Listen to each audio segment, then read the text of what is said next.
তিন নম্বর হলো ওয়ালা তাদরিবিল ওয়াজহা, বিবিকে চেহারায় আঘাত করবে না।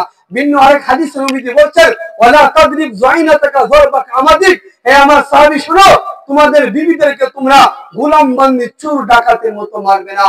গ্রামগঞ্জ দেখা যায় অনেক সময় বিবি একটু ব্যতিক্রম করেছে, এমন অন্যায় করেছে, দুইটা থাপ্পড় বা একটা গালি একটা ধমক দিলে যথেষ্ট না, ওই কাজটা না করিয়া আমার চাচা বাবারা কুদালের আছাড় দিয়ে বিবির মার শুরু করে।